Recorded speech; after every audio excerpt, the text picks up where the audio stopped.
You are about to enter the Shockwave Skull Sessions podcast on shockwaveskullsessions.com. And now your host, Bob Nalbandian. Shockwave Skull Sessions podcast. I do believe this is episode number 63, a great discussion about classic live metal records of the 70s. I wasn't quite aware if we had done a podcast on live records on this Skull Sessions or if it was done on the original Shockwave Skull Sessions, which was hosted by Roadrunner Records. But we did, in fact, do one about a year ago, I believe April of 2019. I believe it is episode 12, and that was with Derek Oliver and Monty Connor. A great conversation about live albums, but I do recall that was after I went through throat surgery, so I talk like this on the episode. So anyway, we do a whole new one with a brand new cast. We do have Derek Oliver returning on this episode, along with the great, mighty David Tedds, probably the most knowledgeable person I have ever met on hard rock and metal music.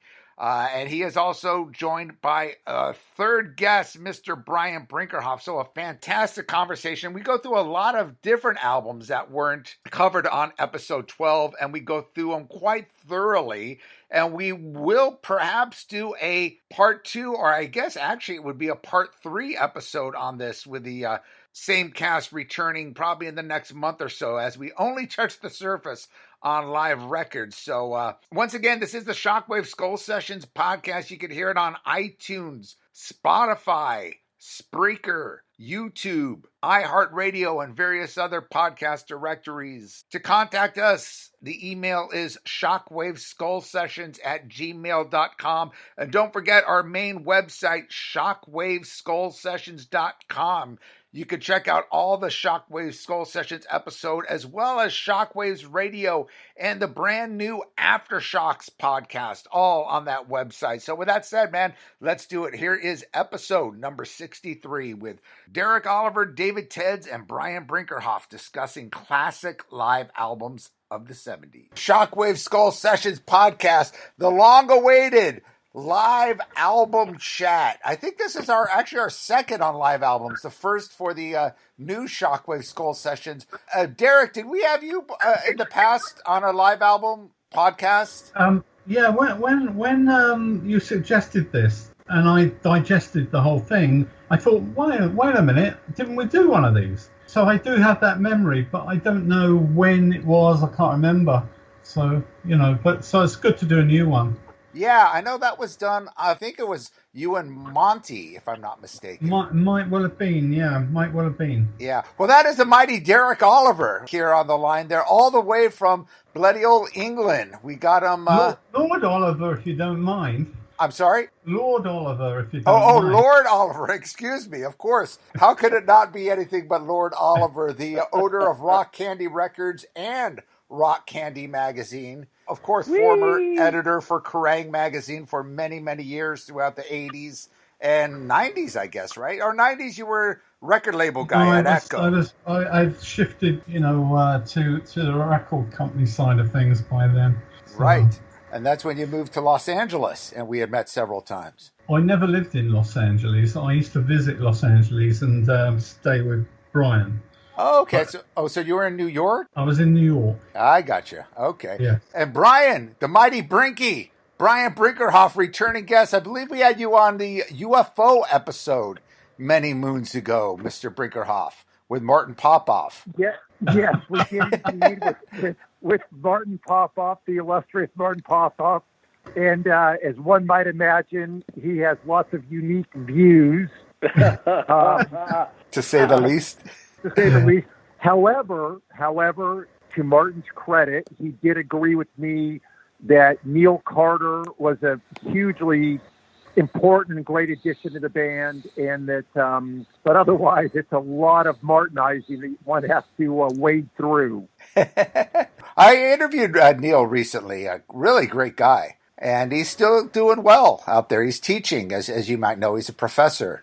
Yeah, he was down in Bristol. He's at the university there, and really, if you think about Neil Carter's career, from Gilbert O'Sullivan to Wild Horses to UFO to Gary Moore, he covered a lot of ground. Let's just put it that way. Absolutely. We got 3 guests on today. We have Mr. David Tedds. And I guess if Derek's going to be referred to as Lord Oliver, I guess as Monty refers you, Tedds God. You can just call me God for short. All right, we got Lord, God, and Brinky. So yeah. 2 Brits and one Yankee. Well, 2 Yankees if you count me. We do count you. Well, we're going to go through live albums, and we're just gonna plow through, go through as many as we can. We're just gonna touch on some of them and get a little bit more detailed on others. But I thought we'd start off seeing we're just doing the live albums primarily from the 70s, since we had to kind of narrow it down a bit. And I'm thinking, how about starting off with the Jimi Hendrix Band of Gypsies, since that was recorded New Year's Eve, 1969 into 1970. So technically, I guess it would be the first album of that yes, of it the would. 70s. So I know, David, you're obviously a huge fan of Jimi Hendrix and a huge fan of this album. Actually, one of my favorite Jimi Hendrix albums. Why don't you start off, Mr. God? Yeah, you don't need to call me Mister. Just God. Okay, God. Yeah, for anybody listening to this who thinks, like, this guy is a raging asshole, it's a joke. Believe me, it's just a joke. Yeah, Band of Gypsies, I think just by virtue of the fact that it's got Machine Gun on it, which to me contains the greatest guitar solo of all time, even if the rest of it were crap, you'd have to include this in the greatest live albums of all time, just for that fact alone. But I think with this thing here, it was different from what Hendrix had done previously in the amount of funk that's in it. But it's not Sly Stone funk, it's scary funk. It's just this boiling kind of stew between these 3 guys, and the other 2 guys being Billy Cox and Buddy Miles. But to me, it's some of Hendrix's best guitar playing, just across the board. But that solo in Machine Gun, and there's video of that, and I look at it 50 years later, and I sometimes can't figure out how he is getting the sounds out of his guitar and manipulating that whole thing. Derek, your views on that album? I actually like it better than his other material, his studio material, because because he's extrapolating and going off on some wild rides on that guitar. So I really, really like it. The only I get a bit confused with this Band of Gypsies thing, because he was at Woodstock with Buddy Miles. Yeah, I think it was just with Buddy Miles, right? Buddy Miles wasn't at Woodstock. That's Mitch Mitchell. Oh, it was. Yeah, that's right. Billy Cox. I'm sorry, Billy Cox and Mitch Mitchell. Yeah. Correct. Yeah. Yeah. So I don't know. I get confused at this point in his career, because he seems to be going in a tangent away from his earlier stuff, and particularly the Electric Ladyland, and going into this, which is something I actually really, really like. So although it's confusing, to me, it's fantastic. I do love it. Brian, any thoughts on this one? Well, sure. I'd like to point out the fact that the record was, a great example of where the business dictated a release, because the album was recorded for Capitol in order to fulfill some contractual dispute, and they agreed that if Jimmy delivered the live album, then they would resolve the issue. So actually Capitol demanded the record under the guise, I believe, that they had a pre-existing contract with Jimmy signed years and years before his success, and this was actually to fulfill a contractual arrangement with Capitol Records. It was. What had happened was that Hendrix, just after the release of Are You Experienced, had done a session for a friend of his, and the producer of that session had Jimmy sign a one-page contract for $1. And he said to Jimmy, it's just so we can keep things on the up and up. And Jimmy signed it, and without reading it, and what it said was, for this $1, this guy had Hendrix under contract for 7 years. Wow. And so after I think Electric Ladyland had come out, this guy came out of the woodwork and went to Hendrix management and Reprise Records and said, "You've released this material, all this material by my artist." And they said, "What?" And he proceeded to produce this one-page contract for $1, and they realized they were screwed. And it's like Brian's saying here, so the way that they resolved this was that Jimmy recorded this live album, basically turned it over to this producer who then sold it to Capital EMI. Ah. So, yeah, that's the way this went down, and it's ironic that it's sort of a screw job in one sense, business-wise, but artistically, it's an amazing statement. Who was the producer? Was it Ed Chaplin? Yeah, that's right. Right. Okay. Bizarre, isn't it? That these, that clearly it's a bogus kind of agreement, really, and that this couldn't have been made null and void by the courts. Why was that, do you think? Because it was legit. Because Hendrix had signed this thing. I mean, his signature was on it, and yeah, but any reasonable judge would have said, "Wait a minute, $1? This is crazy. This isn't a real contract." Well, I don't know what the difference between the American and the British courts are, but an American judge said, "Hey, he was paid. It's his signature. It's spelled out here. Yeah, it's legit." Wow. Was that released on Capitol, or was that through Reprise Warner Brothers? No, that's released on Capitol. Okay, interesting. Yeah. I found it astonishing that that Hendrix had a completely new band, the Band of Gypsies, completely different from the Experience, all new songs. I think it's the only time where a artist that I know recorded an album of a live album with all new songs. It's almost like a new studio album of new material and brilliant. And talk about improvisation. I mean, everyone talks about Deep Purple and Made in Japan and stuff with the improv. I mean, this album is just full on improv. These guys just play off each other so brilliantly, and it's just like a giant jam. And Power to Love, the intro to Power to Love, when that kicks in with that guitar solo, oh man! And as that guitar solo is amazing. I love it, man. And as you said, God, David Tedds, okay, let's call me David from now on. David, the Machine Gun is an absolute epic. I mean, that whole song, and I love the way after the song ends, it takes the audience like maybe 5 seconds before they realize it's over. Then they just cheer like you've never heard anyone cheer before. It's Where does the rights for that record lie at the present time? Is it available? Yeah, it's available. It's through Capital EMI, at least over here. I don't know. I'm trying to think who would have it in Europe. I don't know offhand, but yeah, it's available. I think they just did a 50th anniversary release, at least on vinyl, I believe, and it's one of these, on 180-gram vinyl for the first time and that sort of thing. And due to the fact that I have 10 copies of this thing, literally, already, I wasn't going to go for that one. But yeah, it's available. Wow. Lord Oliver is already thinking Rock Candy release. Here we go. I wouldn't want to be involved in exploiting an artist to that degree, so I wouldn't do it. But yes, it's interesting.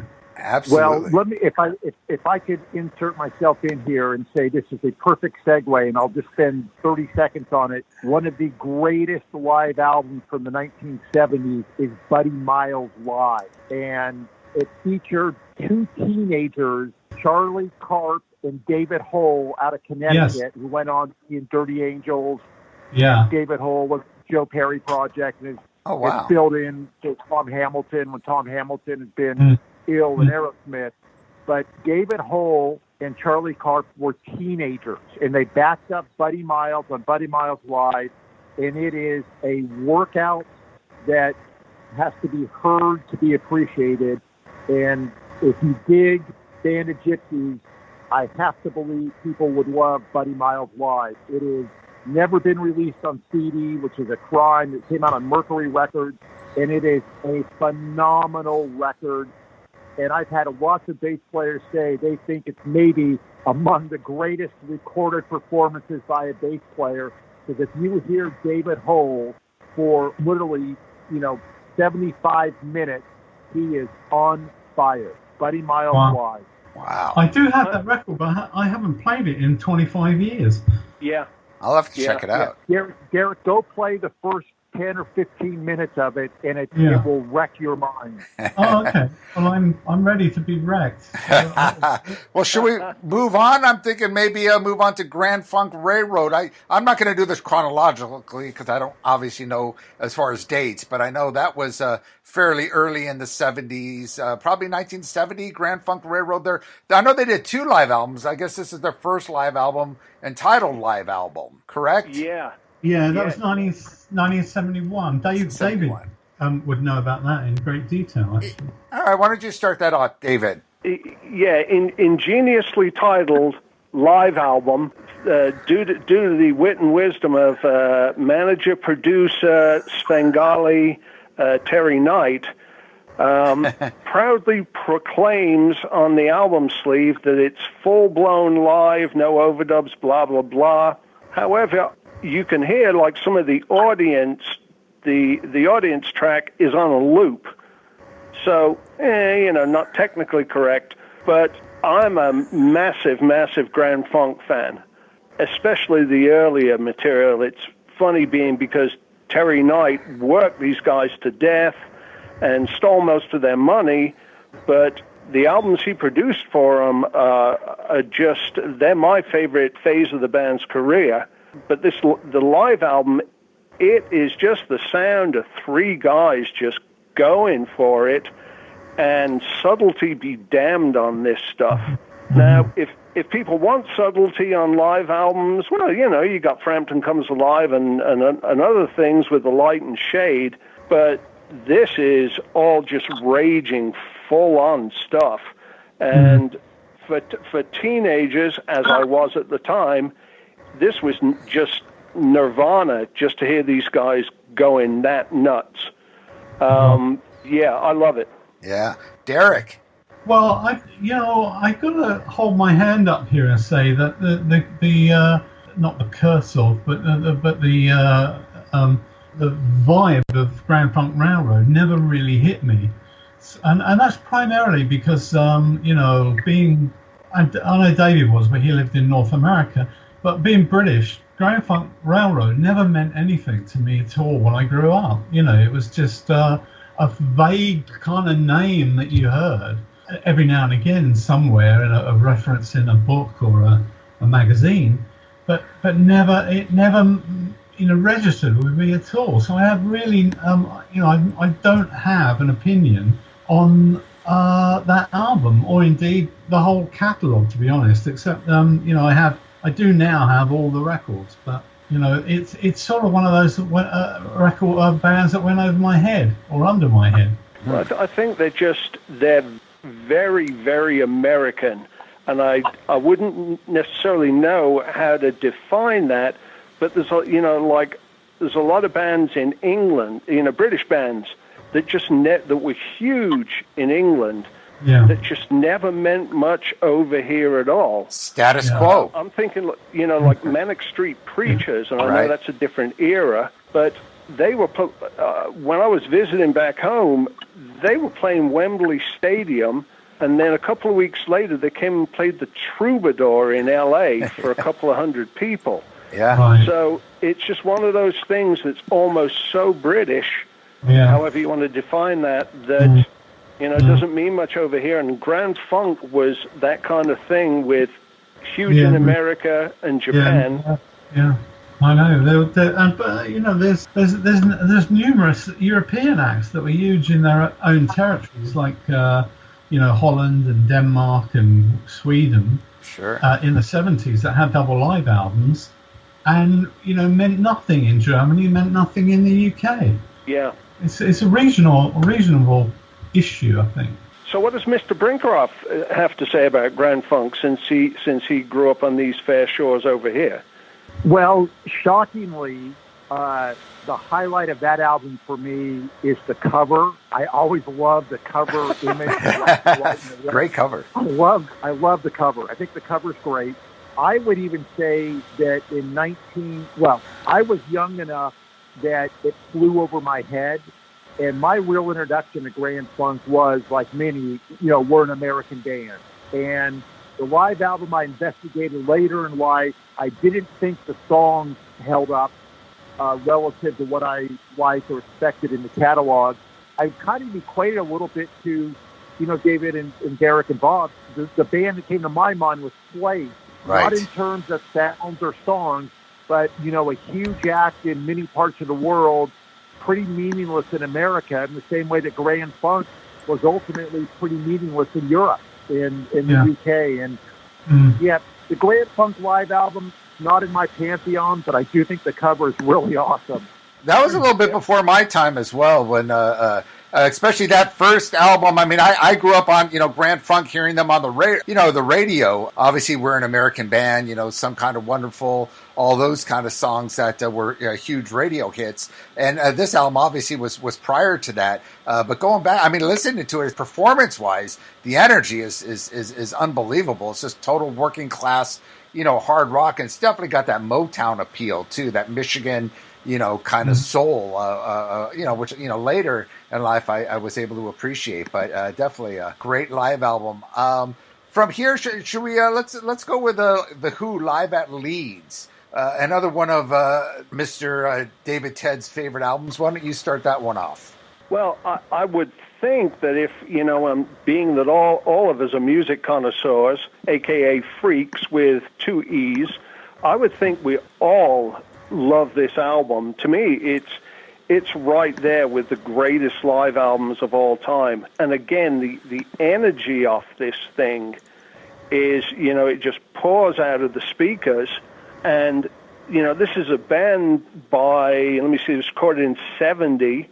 This is a band that's been together for 5 or 6 years at that point, and they're telepathic pretty much in what they're doing, especially in the improv parts of My Generation. I'm just always blown away listening to this. And I can listen to it, I mean, God knows how many times I've listened to this thing, and I still get a buzz listening to it 50 years later. Let me interject that Martin Popoff would disagree with you. He would say this is a horrible live album. It's all cover songs.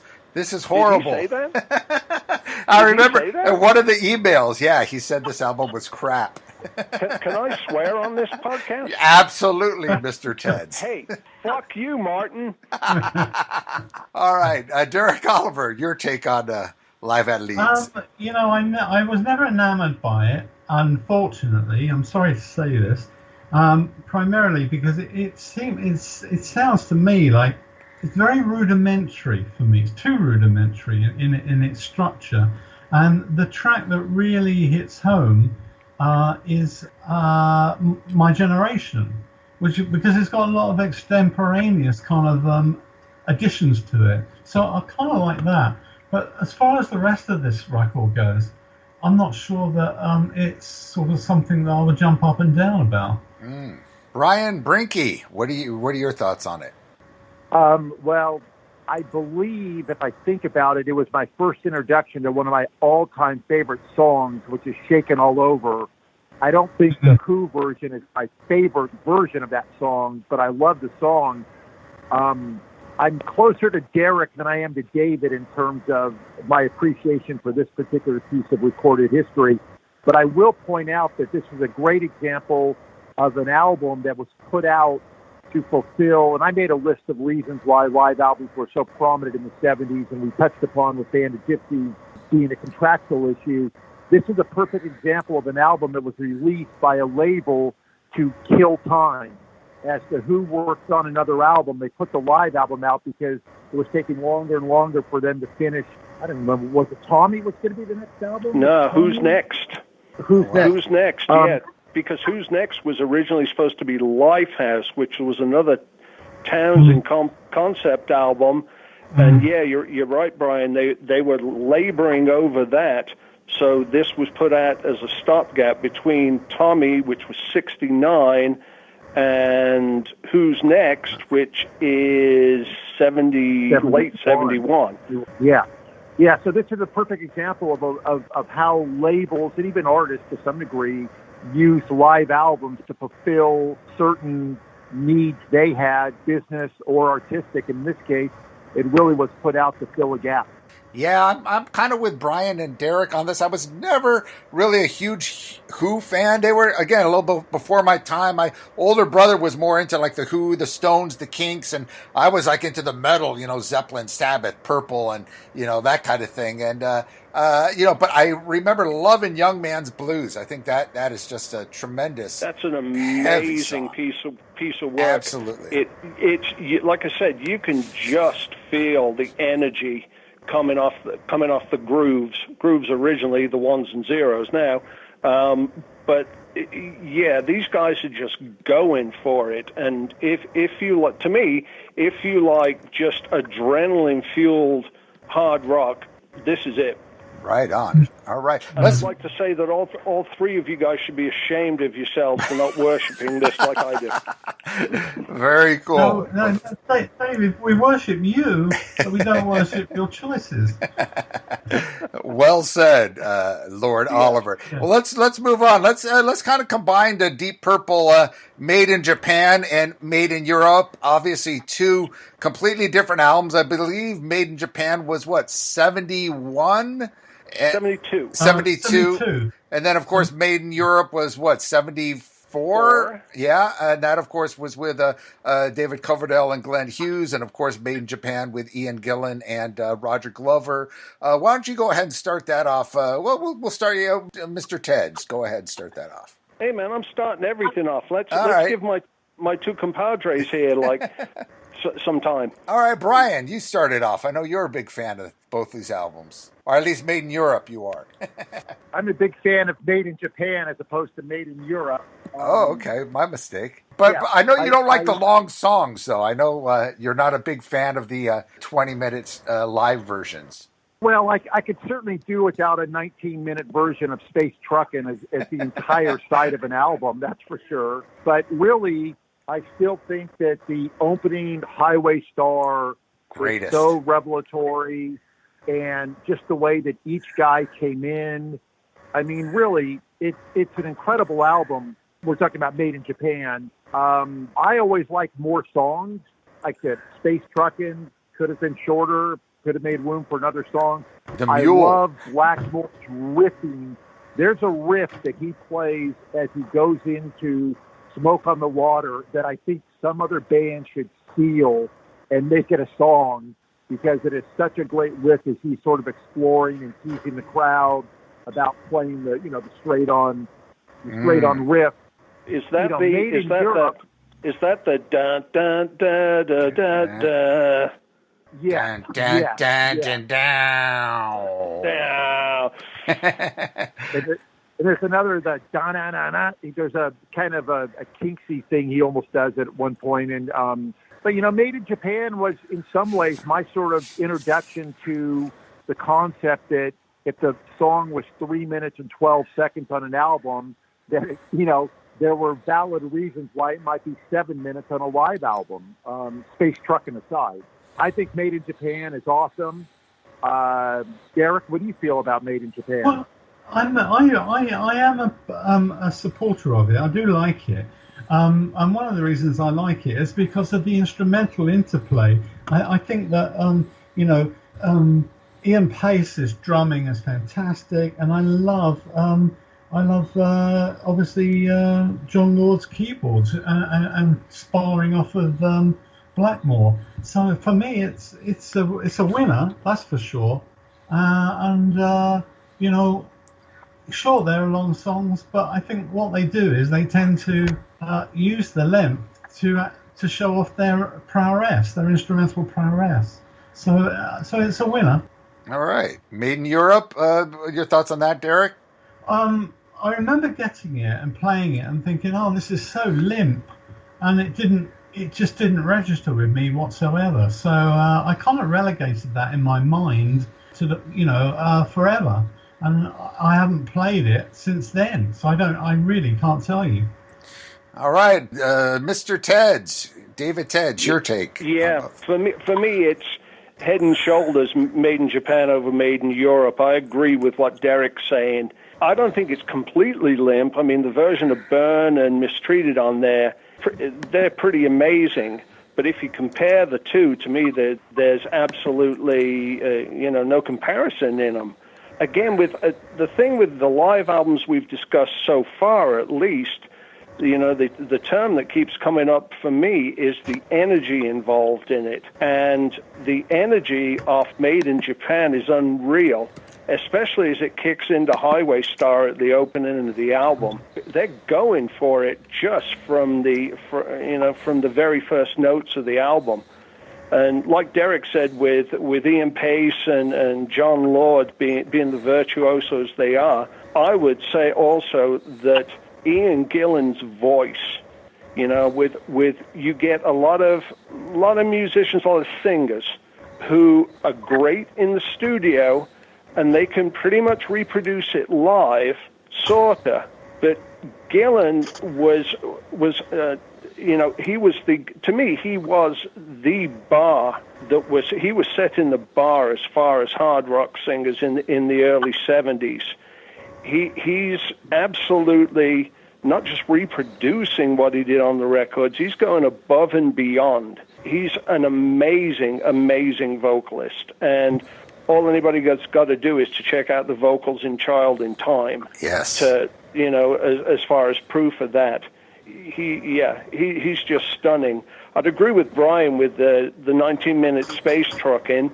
And I think what that was really was, at the end of it, they'd go into the, Ricky's guitar destructo act with what have you, and I think that takes up a good 5 minutes or more on the album. Great to see live, not so exciting when you're listening to it and going, what the hell is going on here? But yeah, apart from that, just a staggering display of virtuosity. Yeah, I kind of agree. Not only, and I agree, visually, it's a whole different story. If you were to see visually Blackmore destroying his guitar and then hearing it on record is a whole different thing. But yeah, the length of performance-wise, I think Made in Japan is probably the best live performance recorded by any band. I mean, and seeing that it was in, as you say, a 71 or 72, right?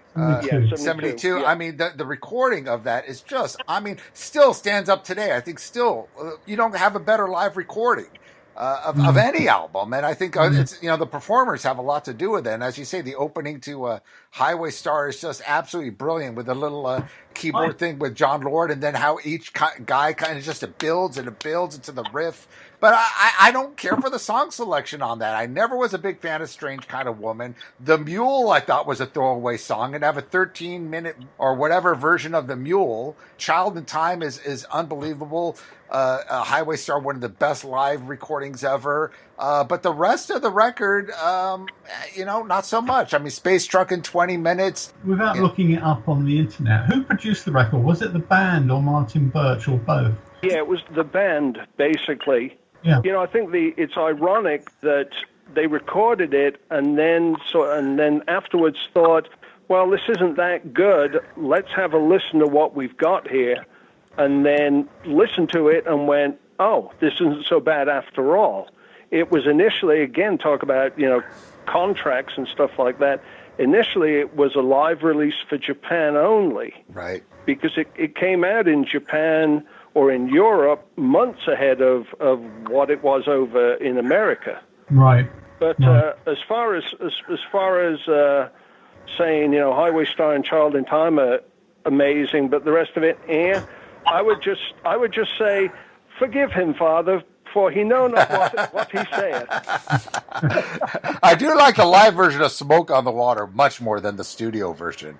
I think live they definitely kick it into high gear. Made in Europe too. I love Burn. I love, again, the opening, how they just crash, all the instruments, and then Coverdale just walks up to the mic. I think you and I were talking about this, Brinkerhoff, and just rock and roll, and then it goes into that riff. Rock and roll. Rock and roll. And a Stormbringer, when he just opens up, Stormbringer! So, yeah, I mean, I'm a big fan of Made in Europe as well, but I think Made in Japan, performance-wise, is unsurpassed. Should we go with Humble Pie? I don't know if the title is Rockin' the Fillmore or Performance, or if it's all part of the title, but... Yeah, it's all of it. Okay. Performance, Rocking the Fillmore. All right. Yeah. Why don't you start that off, Lord Oliver? Well, I think it's one of my favourite double live albums of the 70s, primarily because I'm an absolute Steve Marriott devotee. You know, I just think that he, whatever he turns his hand to, it just sounds amazing. And his vocal and the riffs, the whole thing, I mean, it's just really in the pocket. If anything, it's a little indulgent with a couple of the long tracks on there. But having said that, I love Steve Marriott, and for me, it's just great. Brinkerhoff. I think the performance there of I Don't Need No Doctor is in my top 20 song performances ever. Fast forward 1980, I See a Bill, which is Ted Nugent, Gamma, and Humble Pie at the Cow Palace in San Francisco. And Steve Marriott introduces I Don't Need No Doctor with this whole shtick of I don't need no nurse. Sorry, I don't need no doctor. I don't need no doctor. I just need a nurse with big fat tits. Yeah. And it goes in. Yeah, and subtle. And it's just subtle, exactly. But I do think on Performance Rockin' the Fillmore that I Don't Need No Doctor, I could listen to that on repeat and be very, very happy. I love Greg Ridley's bass playing. It's so freaking fierce. And Jerry Shirley, I mean, plus it's Peter Frampton too. I mean, Frampton, one of the all-time underrated guitar players and singers. I mean, it's an incredible album. I love that album. I Don't Need No Doctor. It's the place to start. All right, Mr. Tedds. Yeah, when Frampton was in the process of releasing albums like I'm in You in the mid-'70s and was getting bad mouth for it, and very rightly so. And I would always remind people, hey, you know what? This guy gets a pass for his whole career because you got to remember, he's the lead player on Rockin' the Fillmore. And I agree completely. His guitar, he's an amazing guitar player. And for anybody who thinks he's kind of like this AOR kind of, light guitar player with, not a lot of chops, but enough to get by, wrong. He's a great guitar player, and boy, he proves it on this thing. And if you want to say I Don't Need No Doctor, you're talking about that. His solo, as they go into that extended part, is just magic. The point where after they've done the noodling in the middle, and it comes back into those massive chords, I still get goosebumps every time that part comes in because it's just so mighty, as is the entire album. One of the great things that comes out of it for me was obviously, as I said before, Steve Marriott is the governor of a deep black voice inside a tiny little white man's body, and and I love the whole shtick, his preacher man thing between tracks. It's just fantastic. I love that. Yeah, so underrated, Steve Marriott. I agree on this album. He just sings his ass off. And I think like a Purple Made in Japan, one of the best live recordings and performance-wise, was it Eddie Kramer? Did he produce or engineer this? I believe he did. Yes. Engineered by Eddie Kramer. Okay, yeah. And again, brilliant recording, brilliant performance. I'm Ready, Stone Cold Fever, of course. I Don't Need No Doctor, one of the greatest epics, and his rap in between, everything about this record, and which is amazing because I was never a big fan. Apart from the album Smokin', I never thought they really had any great albums. But this album was absolute magic. I mean, I remember getting the Eat It record after, which had some of the live stuff, and it was, exactly. Eat it and spit it out really quick. Yeah, such a disappointment after this record. So there was just something in the air here, and I don't know if it was, like you said, with Frampton and with Eddie Kramer, or just the whole package, but absolutely. I would like to point out that I think it was 2013. God, I can't believe it's 7 years ago. That there was a box set of all 4 performances released. It was everything that they recorded over the 2 nights, and a lot of people, and a lot of the songs are repeated. But if you listen to all 4 shows, it's not like they just I'm sure they did cherry pick the best of those 4 performances for Rockin' the Fillmore, but the energy and the quality and the deliverance of this material is consistent over 4 shows. It's not like you listen to one and go, yeah, they were laying back on this one here. It's there on all 4 shows, all the way through. Right. As an aside, I noticed on the album sleeve that it was recorded on the Fedco truck, mobile truck. And that's a name that stuck with me for years. And I've seen it off and on a lot of 70s albums by Fedco, Fedco. Fedco used to be a giant store like Sears or David and Brian, I'm sure, would remember. You had Gemco, Fedco, Kmart. I don't know if it's the same. I would doubt it has any, but maybe it does. I would doubt it. Yeah. But I just got to pick up on one thing that Derek's saying. It can't be said enough. Is Steve Marriott's vocals? They're absolutely just amazing. Just amazing. Absolutely. And his whole shtick to me was just perfect. Perfect. I think we're all, at least 3 of us, Bob, and I don't want to speak for you, but I think 3 of us here are deep Steve Marriott fans. Whatever his failings as a human were or what have you, he was a bad man on stage. And, it's funny, David, you mentioned the complete recording. I am 99% sure I bought that through Omnivore Records, and it was actually part of a thing they did where I've got Peter Frampton's autograph on the package. Wow. You bastard. I'm pretty sure it was Omnivore that it was. Put that out. You're right. Yeah. You're right. By the way, when you're talking about Marriott, this is an aside that you may want to edit out of this whole thing here, but there's a live album from 1970 recorded at the Whiskey A Go-Go, and I forget what label this came out on because this is prior to them signing with A&M over here. But at the time, the Whiskey had tables on the floor up by the stage, and there's people sitting there, and they're ordering drinks. They're trying to get the waitress's attention and hey, give me another Manhattan or whatever. And Marriott hears this, and one of the first things on this live album is him saying to his loyal fans down at the front, "Why don't you shut up?" I saw him play live, obviously, in a place called Olympia in London.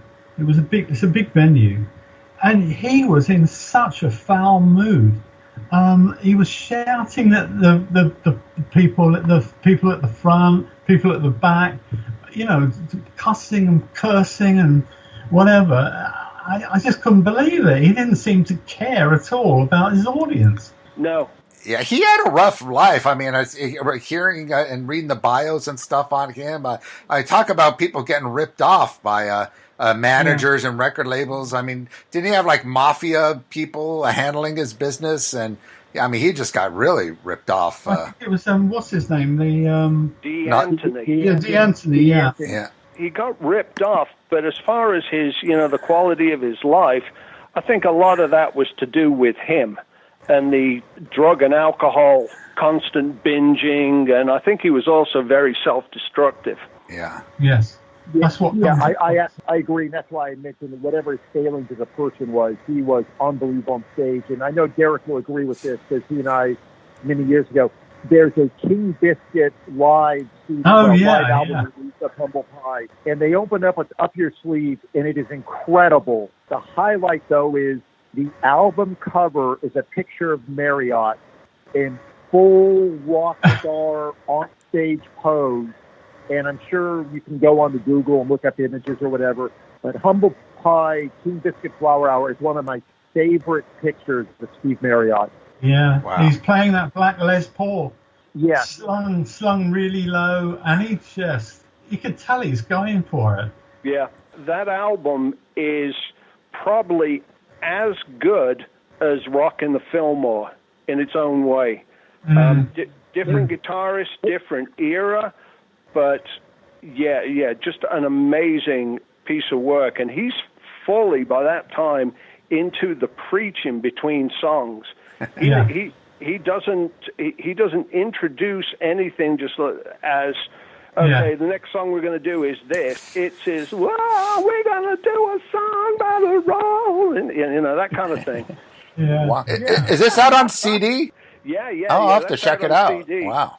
Yep. David, thank you for defending the quality of that, because I know that Derek and I have felt that way for many, many years about that recording, and it is awesome. It is awesome. Yeah, it is.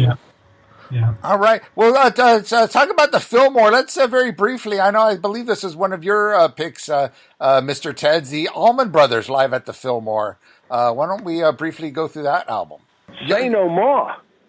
A band communicating telepathically. Again, the whole thing, the whole concept of you do a 5-minute song on a record, but you stretch it out is not exact. It's using it as a framework for improvisation, and not just noodling, but playing back and forth between the two guitar players and Greg Allman, the keyboard player. I have never heard, I think to this day, improvisation like that. And you can tell their influences are everything. Jazz, country, R&B, rock. When I first heard that, when it came out, sort of giving my age away here, I had never heard a band improvise like that, because this is at the start of the 70s too. And I was very much sort of used to hearing, the songs on the albums, and to hear how they open these things up live was just a revelation. Derek. The great thing about a Fillmore East is it feels like you're standing on stage with the band. And it sounds like that. It sounds like you're in the middle of this incredible telepathy between each member, and you can kind of plug into that in a way. So I think, I'm totally into it, and I think the band were fantastic. And but again, like Grand Funk Railroad, they meant diddly squat in the UK when I grew up. So I only plugged into the band in the late 70s, early 80s, when I suddenly realised there were groups in North America that were bigger than Jesus. Somebody told me recently that the original band in the 70s, or close to the original band, slightly thereafter, never played in England or Europe. I would imagine that's true. Wow. Yeah. Any thoughts on this, Brian? Yes, Brian? It's a great album. I was a fan, giving my age away, I was a fan of Lynyrd Skynyrd before I was a fan of the Allman Brothers, and it was only when I heard all these comparisons to the Allman Brothers that I went back to understand who the Allman Brothers were. But I do know from people involved in one of the reissues is as lengthy and as extended as many of those versions are on the Fillmore East release.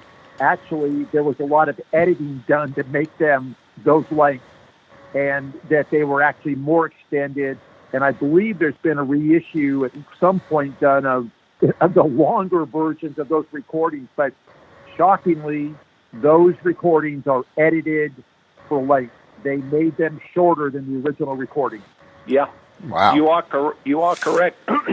There was a double CD that was done, I think, in the early 90s called the Fillmore Concerts. Let me have a look here. Yeah, 92. And like you said, they were even longer because now, rather than dealing with a 20-minute side of vinyl, you're dealing with an 80-minute CD. So you can do whatever on that. But to me, I would encourage you, if you have a surround sound system, a 5.1 system, there's a 3-disc release called the Allman Brothers Band, the 1971 Fillmore East recordings. And it's a chunk of these 3 shows that they used. And in surround sound, it sounds like Derek's saying, even more so, it sounds like you're sitting on stage with the band hearing them play. It's just an amazing, amazing release. And if you're into the audiophile thing, like I am to a degree, this is absolutely necessary. I will have to check that out. Why don't we combine Kiss Alive 1 and 2, and let's have Derek start that one off. Do we have to, really? Well, that was on the list. We could do it. We could briefly. Did you guys want to go through these albums, the Kiss Alive 1 and 2? I don't know who had it on the list. It certainly wasn't me. I mean, it's just. Yeah. I mean, they're such. They're so trite. I just can't even bear to think about ever playing it again. Mm. I mean, Good I don't answer. know what you guys think. I was never a huge Kiss fan. I love the Detroit Rock City and Deuce. I think those versions on those records are great. But what are your thoughts, David Tedds? Well, I have to say, Kiss in general, by the time they came out in 74, I'd already heard and seen Led Zeppelin, Deep Purple, who else? Mountain, Grand Funk, Black Sabbath, The Who, Sabbath, Humble Pie. Yeah, Humble Pie. Yeah, all these bands we're discussing. So listening to Kiss, it seemed kind of lame to me, but that was probably due to my age and seeing all these bands prior and comparing them to it. I can tell you that having worked at the time, working in retail record stores here in the States at that time, these guys were so huge, it defies belief. And I think what it was the kids who were 12, 13, 14, and this was the first sort of hard rock they'd ever heard, in combination with the makeup and the whole shtick. That was, kids in that era, that was their baptism by fire, and, they loved it. But to me, it was like, seen it better. I think, and having read the autobiographies that all 4 guys put out several years back, I think most of those albums are live in the studio. Yeah. I've heard. Brian, your thoughts? I'm a huge fan of Kiss Alive. It was the sweet spot of me, evolving from being 11 and 12 years old to being 12 or 13 years old. That record, Kiss Alive, resonated with me. I think the performances are great. However, they were created. A funny little thing is my friends and I used to think that the song 100,000 Years meant that Peter Criss had hit the drums 100,000 times in that song. And we used to sit and try to count the amount of drum hits in there, thinking it was somehow related. Only you, Brinky. Only you.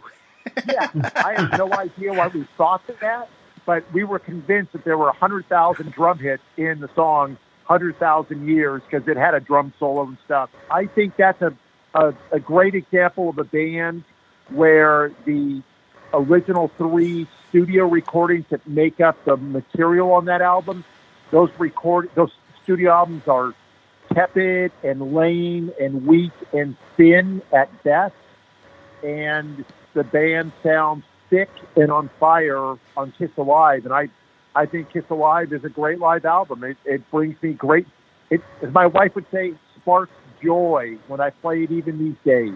And now that you brought that point up, I do want to bring up about live albums. And to me, again, as I said, I was never a huge fan of Kiss, but I agree with you 100%. The live versions of those songs are just so far superior to the studio versions that just sound limp and sterile. And I think that goes with that was the greatest thing about live albums for me back in the 70s, whether they were, partially done in the studio or in the sense of Kiss, maybe 90% done in the studio. But, you go back, which we'll get to UFO, Strangers in the Night, same thing. I mean, those live, it just brings those songs to life.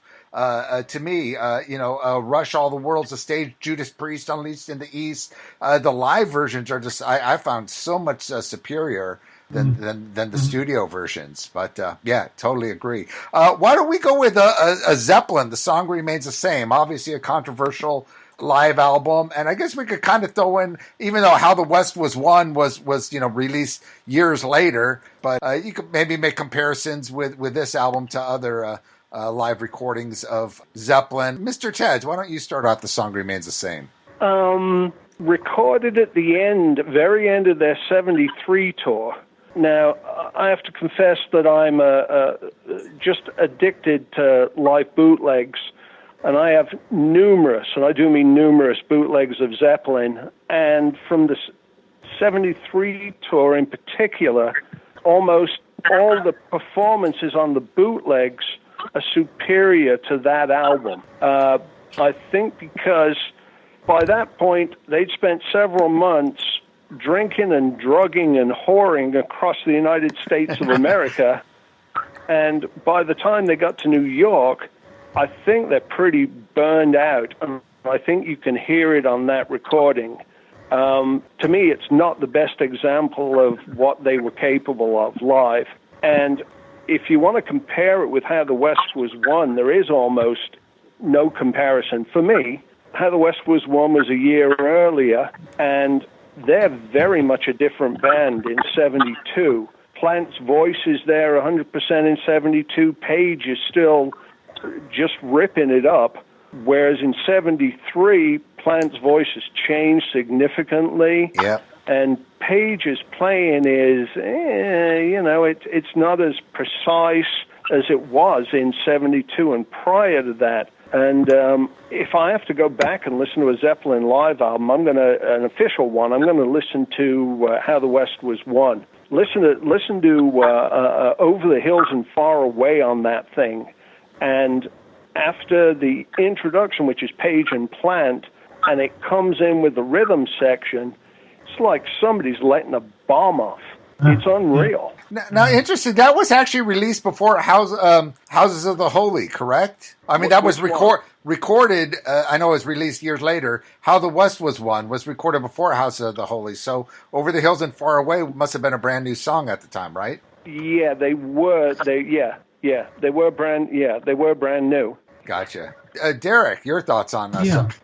Well, I think it's always been tainted by the fact that it's not really a live album recorded specifically for the purpose. It is a soundtrack to a movie. Correct. So it's to me it doesn't quite hit the mark. Although how anybody could criticize Zeppelin, I don't know. I wouldn't do it. I wouldn't attempt to criticize. Yeah, I think some of it's indulgent. But most of it's fantastic. I don't know. I think I would give it a thumbs up. All right, Brian. Well, seeing as how my all-time favorite Zeppelin song is The Rover. Now we're talking. Interesting. Now we're talking. Thank you, Derek. I find The Song Remains the Same, which is David obviously knows as well, has pointed out was a soundtrack to a wacky film at best. It's not Zeppelin's best foot forward. I'm not sure why they chose those performances to release, particularly when How the West Was Won. Those recordings from the 1972 tour are electric. They Absolutely. Are fabulous. They're a great live document. I find The Song Remains the Same to be just shambolic and really a testimony to the negativity of drugs and alcohol. Yeah, I agree. I agree with pretty much all of you on that. I think the How the West Was Won far superior performance-wise. And again, Song Remains the Same was released after Presence, before Into the Outdoor. And I remember when it got released, I'm thinking, why did they do anything from Physical Graffiti? And then I found out that was recorded before, Physical Graffiti. But I agree. I think the song selection, again, I compare this with the Made in Japan, just not a good song selection. I don't want to hear a 20-minute version of Whole Lot of Love. I don't want to hear a 20-minute version of Moby Dick drum solo.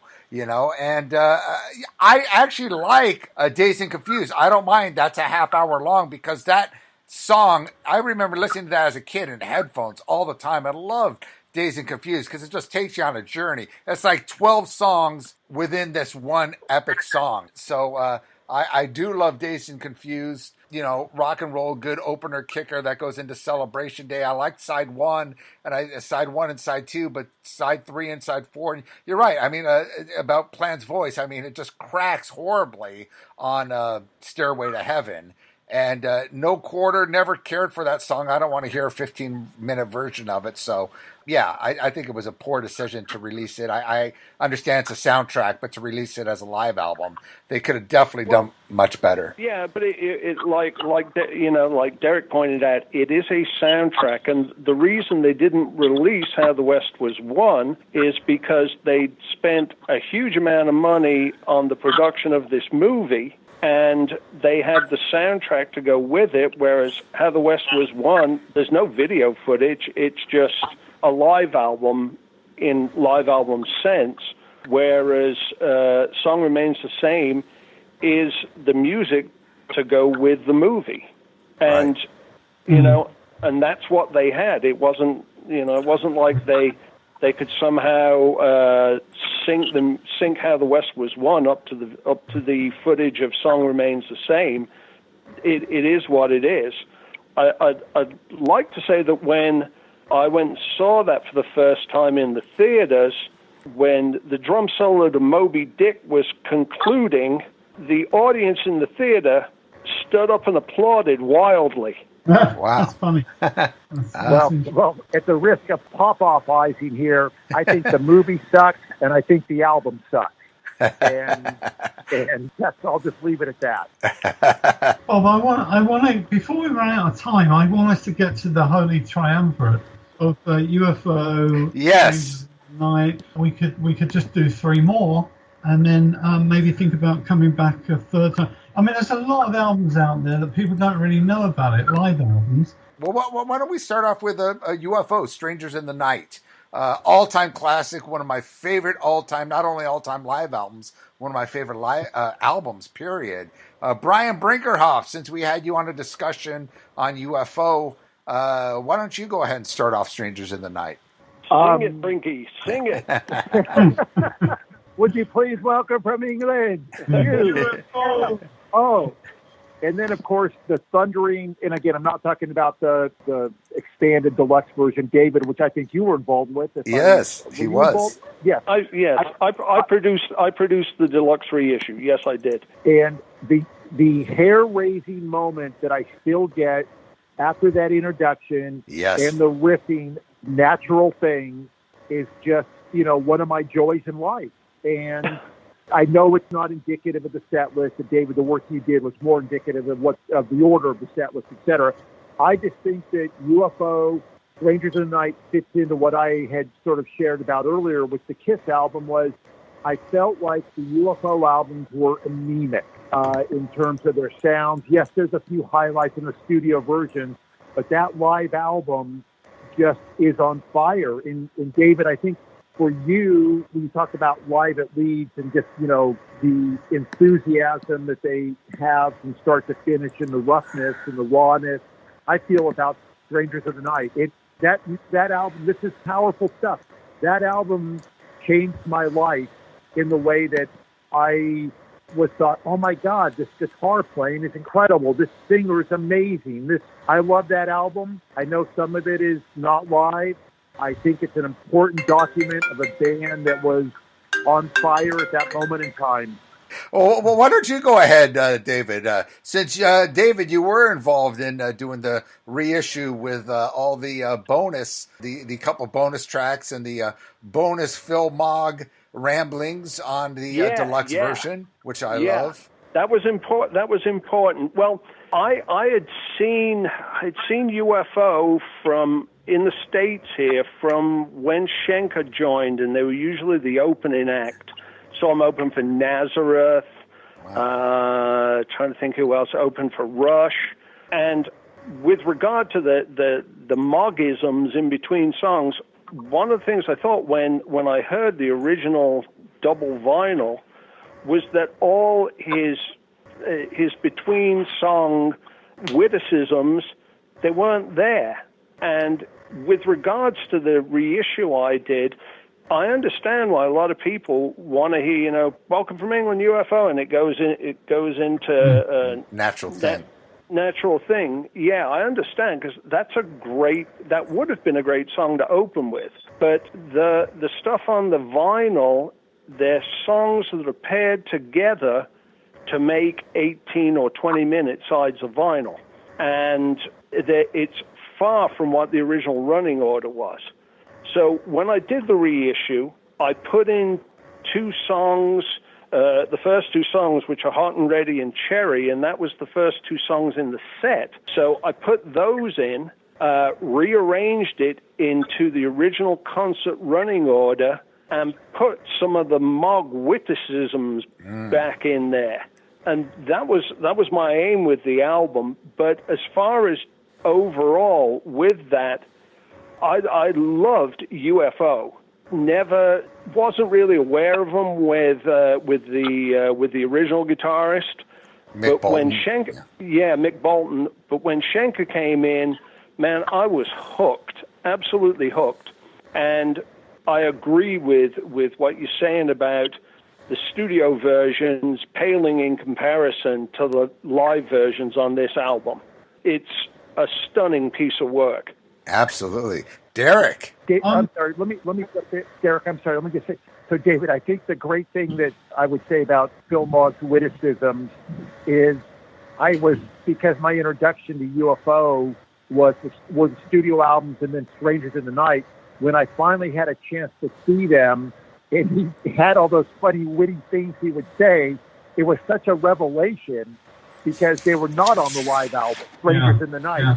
And I sort of say the same thing was until I saw AC/DC and then it was documented on the live album, I didn't know there was an alternate set of lyrics to the Jack, and I really did not know that Phil Mogg would really be one of my all-time favorite front people just by his sly sense of humor and observation. So thank you for putting those in on the expanded version. People need to know how he was. Absolutely. And again, I can tell you, having heard like the 4 or 5 shows that we used to compile Strangers in the Night, those things were completely off the cuff, what he said between songs. They weren't pre-planned like a lot of vocalists, that have, okay, between this song and this song, I'm going to go, look at all the people here tonight. Right. Phil's stuff is just completely off the top of his head. Well, I love the quip where he goes, I've just been handed a note. Can you fill in? They're changing the mics. Can I fill in? And I always wonder, what the hell is he talking about when on the original version? And then, of course, David, you have the full version. And as you say, he's just totally off the cuff, That wasn't planned, They're changing the mics. Can I fill in? Should I tell a joke? What do you want me to do, And I never understood that listening as a kid on the original version, what they were talking about. But, go ahead, Derek. When it boils down to it, Love to Love is possibly one of hard rock's greatest achievements. Amen. Just the entire arrangement is just mind blowing, and it really takes you with it on its journey, and then delivers you at the end. It's just it's an incredible performance. Absolutely. What he said. Yes. I think Love to Love is the greatest rock ballad ever written. That along, I'd say, Judas Priest's Beyond the Realms of the Death is a close second. Yeah, but those two are just phenomenal. The one thing I love about Strangers of the Night, as opposed to Rainbow on Stage, which we'll get to on the next episode, and the song remains the same, and of course Deep Purple live in Japan, is the songs are not much, they're not stretched out much. I mean, you're getting, when you buy a double record, as a kid, I always want to get my value. I'm getting a double record here with, at least 4 songs on each side, or I'm getting my money's worth here, I think when it comes to this album, one of the cool things about it and about UFO is that they have those compact 5-minute songs which are on here, but they also have just a couple, like Rock Bottom, where they stretch it out, so where you can hear what these guys are made of instrumentally. And it's a great version, Rock Bottom, absolutely. Oh, yeah. And the great thing about it is that they weren't just a meat and potatoes hard rock band, because clearly the talent embedded within the band was unusually sophisticated. Yeah. And by contrast, uniquely cosmopolitan. They were just otherworldly in many respects. Agree. That is the definition. If I was to introduce anyone with a hard rock live album, it would be Strangers in the Night. Here, listen to this. And look, of course, I think Ron Nevison captured. Fantastic. You can argue, it was some studios, some this, some that. But I think Nevison captured the mix and the rawness and the power of that band like no other. Agree. On the studio records as well. By the way, as far as the what's live and what's studio on there, I believe, I'm pretty sure actually, that Mother Mary and This Kids were recorded full-blown in the studio. Yeah. Wow. And applause added. And why they did that, I'm not quite sure, because, like I said, I added Hot and Ready and Cherry onto the deluxe reissue, so it wasn't like they didn't have enough material to make 4 sides of vinyl. And even with adding those 2 songs, there's still more material that wasn't on there. On with the Action is on the tapes. Oh, really? I love that song. Yeah, oh yeah. And that's on one of those European live UFO compilations. Huh. Right. And I'm trying to think there's also one other song that I'm spacing out as far as what that is. So they had more than enough material to fill 4 sides of vinyl. So why they went and did into the studio and did Mother Mary and This Kids and added applause to it. And I would have never known, dude. Cause, Nevison must have did a brilliant job mixing, because I can't tell the difference between those 2 songs sound-wise than the other songs. It doesn't sound it sounds just like live versions. David, were they headlining or were they supporting somebody on those? I think they were opening. When I saw them... That was in Chicago, right? That was recorded in Chicago? Well, it's recorded in Chicago and Louisville. Okay. The original album is... The 2 songs I added were from Youngstown, Ohio and Cleveland, Ohio, which follow Chicago. And then you play these Ohio songs, to which my response would be, shut the fuck up. But, I think they may have been opening for Rush. Right. Okay, that makes sense. They do list a bunch of bands on the album that I believe they were touring with on the live record, if I'm not mistaken. Yeah. Yeah. A staggering album. I have played that thing over and over and over again. Oh, yeah, absolutely. It never gets boring, doesn't it? No. Never. Should we go with Live and Dangerous, another one of my all-time favorite live albums? Why don't you start that off, Derek? Sir Lord That's another Derek. It's a controversial release because, on one hand, you've got the band saying that it was totally live, and on the other hand, you've got the producer, who was Tony Visconti, swears blind that a lot of the stuff was re-recorded in the studio. So it's kind of a controversial replay, but really, ultimately, does it really matter? Because Thin Lizzy, as we all know, were a blinding live act. So whether it was touched up in the studio or whether it was just purely straight to tape, it's irrelevant. The band were fantastic. They always delivered on stage. and the songs are just incredible. So, I really don't buy into that controversy that's been surrounding this record for years. I mean, are you guys aware of that? Yeah. I've seen the documentaries, and to me, I agree. It doesn't matter to me. And as you said, if anything, it were like touch-ups that were live, which I understand. I mean, back in the 70s, there might be a guitar that goes out of tune, or it's not, something goes out where you have to touch something up in the studio. It wasn't like supposedly like Kiss, where it was all recorded in the studio. The UFO and Thin Lizzy, I think those were more like touch-ups that, okay, let's just go in and redo this lead on this song kind of thing. Again, on the UFO, I got to tell you that apart from those two songs that they re-recorded in the studio, everything else is live. Okay. I don't believe there is any touch-ups on the rest of the stuff. Right. Wow. I know Schenker had a big debate with the with Nevison on that too, I think. Didn't he? Yeah. I want to redo my solos, Yeah. Imagine that, Mad Mikey having a debate with somebody over something, and I know what side I'm picking, and it's not Mad Mikey's side. Yeah. Well, Brinkerhoff, you want to go with Live and Dangerous? Your thoughts on that? Sure, I'll try to be a little more refined than I was on my talk about UFO Strangers in the Night, simply because UFO Strangers in the Night is a monumental moment in my life.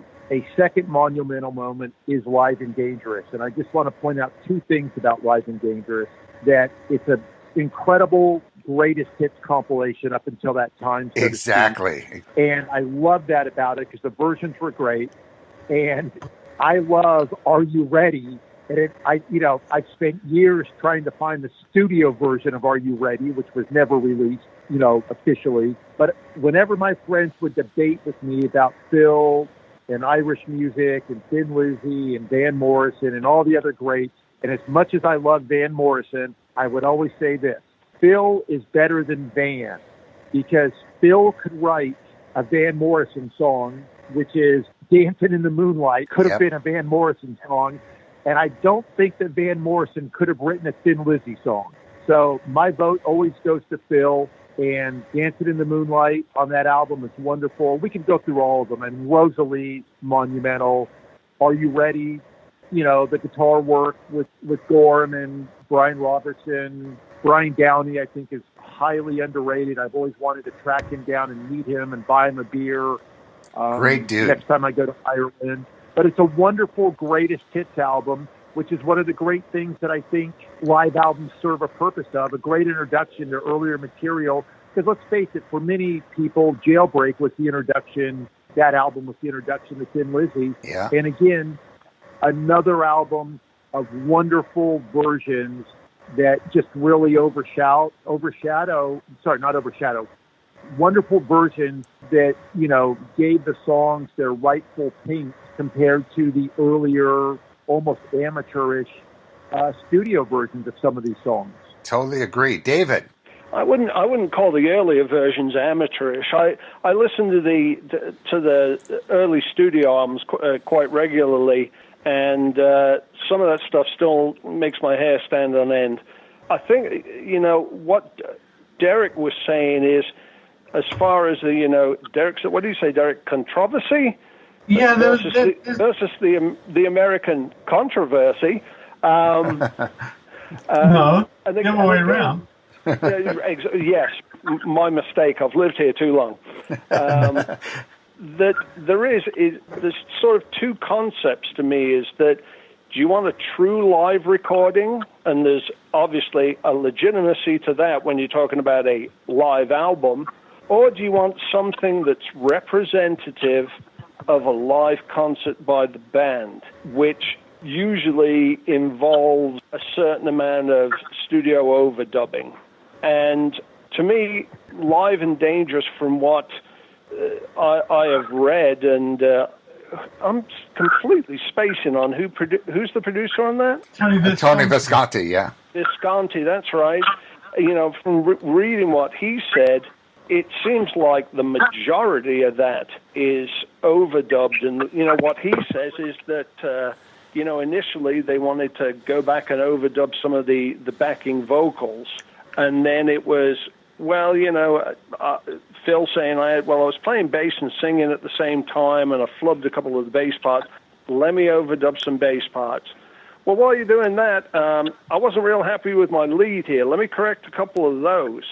And so I think what you've got is a lot of it is a live rhythm section, and a majority of the lead work and the vocals that may be done in the studio. But I agree with everything that's been said as far as a live greatest hits.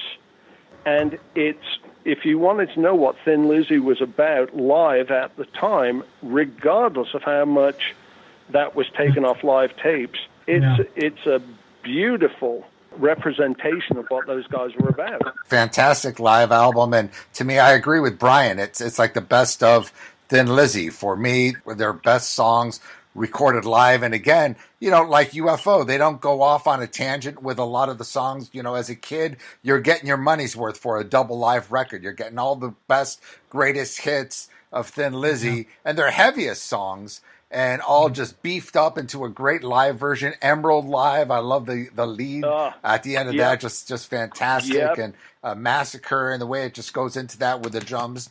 I mean, the songs just go right into the others. Just one total bombastic attack. Yeah, I saw Thin Lizzy many, many times, and they never let me down. They never disappointed at all. So I can't buy into this whole thing. Well, that they fix it in the studio. No, they were just great. So, why can't we just enjoy this record for what it is? Yeah. Absolutely. And they weren't a jamming band. I don't think they even had one song where they went, okay, the middle section of this is wide open. Why don't you guys, the guitarist just jam away or whatever? Cowboy song, they do a little sing along. That's about it. Yeah, you're right. Yeah, but they weren't a jammy improvising type of band. It was basically just taking what was on the original records and infusing it with the live energy that they had. There's two really good unrecorded studio tracks on that record. I think Brian mentioned one of them, but isn't there a song called Sha-La-La? Yeah, that's on Nightlife. Oh, it is? Yeah. And then Baby Drives Me Crazy, which is like an audience call and response thing. Right. They weren't jamming, but they definitely had the shtick kind of numbers where they got the audience involved in it. But it wasn't cheesy, was it? No. I saw them many times over here as well, and I never walked out of one of the shows going, that was all right, David, I think you said a great thing, which is a great way in my mind to encapsulate a lot of these live albums, is gave you the experience of how that artist, that band, and that act was live. The experience and the documentation of this is what they were about. This was the essence of these bands. And to me, Kiss Alive, I guess, is like that. Even though I'm not that wildly into Kiss, if you were a Kiss fan and you heard that was a really accurate representation of what you saw, what you heard. Got it. Yeah. And Derek, you were absolutely right. Baby Drives Me Crazy was not on any other Thin Lizzy. It's never been released as a studio version. No, it was an audience participation song, and it was a bloody good one as well. It wasn't as if it was like just rubbish. Yeah, Phil really was able to get the crowd going, man. A tremendous front man. I mean, of course, the all-time great. I know what you're going to say. Any of the girls out there got a little Irish in them. Yeah. Would any of them like a little more Irish in them? A little more Irish in them. Exactly. All right. Well, I don't know how many others you want to go through. You want to go through a couple more, guys? Well, I have to bail. But, okay. You guys can carry on, of course. I think we're good here. I would love to do a part two because we got so many great albums. Yeah, I think I'd like to do a part two that we can offer up a few of our personal favorites. Yeah, I think we've covered the classics here. Yeah. And I think part two, if we went into the semi-obscure but monumentally great live albums, that'd be wonderful to do. Well, I'll tell you what we got, what I have listed here. Judas Priest, Unleashed in the East, Scorpions, Tokyo Tapes, AC/DC If You Want Blood, Foghat Live, Sammy Hagar, All Night Long, Status Quo live, Rainbow live on stage, Johnny Winter, Johnny Winter, and that means the guys in the band, right? Rick Derringer and all that. Yeah, Johnny Winter and that was the name of the group. That's right, Johnny Winter and yep. live. And then Mountain, The Road Goes Ever On. Of course, Frampton Comes Alive. Rush, All the World, The Stage. Aerosmith live bootleg, which we should include and bag on it because Aerosmith, that was a huge release. 10 years after, recorded live. Robin Trower live. Uriah Heep live. Ted Nugent double live. Gonzo Cheap Trick live at Budokan. If you want to get into Black Sabbath live at Last, we could bag on that as well. Frank Marino, Mahogany Rush live, Derringer live, Pat Travers, Go For What You Know. So there's quite a few records there that we could choose from. So we're going to go ahead and continue on this great conversation about live albums. We'll touch on many of those other great live recordings on part 2. What do you say, gentlemen? Amen. And in closing, Derek, I know you got a lot of stuff going on with Rock Candy Records, and of course the magazine is still going strong, right? Yes, it is, even in this lockdown era. All right. We're still going for it. It's harder than ever, but, I don't see any reason to give up right now. Very cool. So anyone that want to check it out, you can just check it out. What's a website there, Derek? It is rockcandymag.com. Very cool. And David, you got anything you got going on before we close? No, man, I retired. It's beautiful. There you go. Yeah, reissue, the fact that there's the retail stores are slim to none.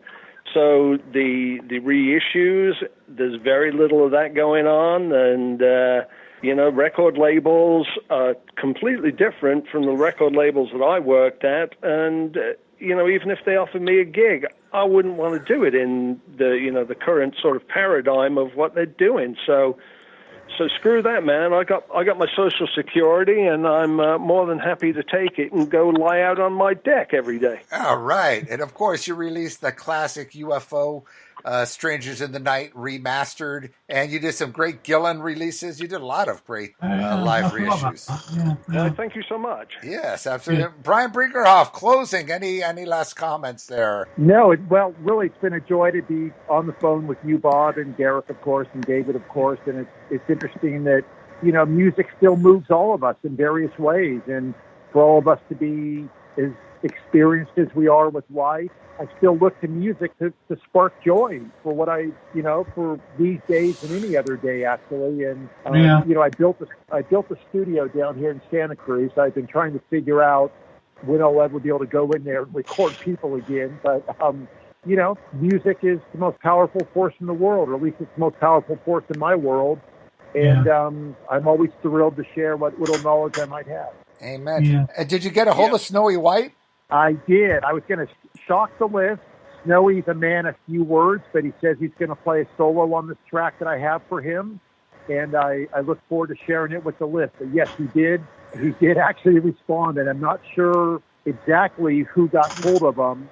Snowy said, "I heard you were looking to get hold of me. This is me. What can I help you with?" It was kind of nice. But, he's a man of few words in his messages. I'll say that.